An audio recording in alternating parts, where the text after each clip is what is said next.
তুমি বলেছিলে রাতে তোমার ঘুম হয় না, আমি বুঝেছিলাম সময় চাইছো। তুমি বলেছিলে আকাশে কি মেঘ করেছে দেখো, আমি বুঝেছিলাম তোমার মন খারাপ। তুমি বলেছিলে চুলে জট বেঁধেছে, আমি বুঝেছিলাম তুমি স্পর্শ চাইছো।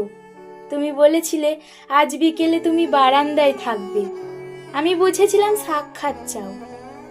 তুমি বলেছিলে অন্ধকারে আমার বড্ড ভয়, আমি বুঝেছিলাম তোমার আমাকে জড়িয়ে ধরতে ইচ্ছে করছে।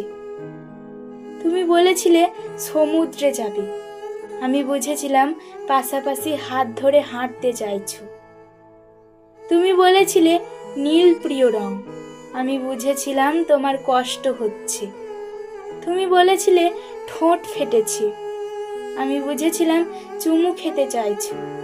তুমি বলেছিলে অঙ্ক ভালো লাগে না, আমি বুঝেছিলাম তুমি কবিতা ভালোবাসো। তুমি বলেছিলে আজ তাড়াতাড়ি ঘরে ফিরতে হবে, তুমি বলেছিলে এই হুটহাট দেখা করা, অসময়ে ফোন করা আর তোমার ভালো লাগছে না, আমি বুঝে গিয়েছিলাম বিচ্ছেদ চাইছো।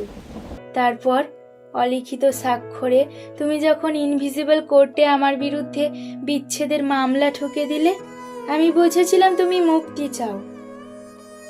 এরপর সব বুঝে যখন আমি দার্শনিক, সব মিটিয়ে তুমি যখন অন্য ঘরের শোপিস, একদিন আমাদের দেখা হলো। তখন তুমি জিজ্ঞেস করেছিলে কেমন আছো, আমি বুঝে গিয়েছিলাম তুমি ভালো নেই।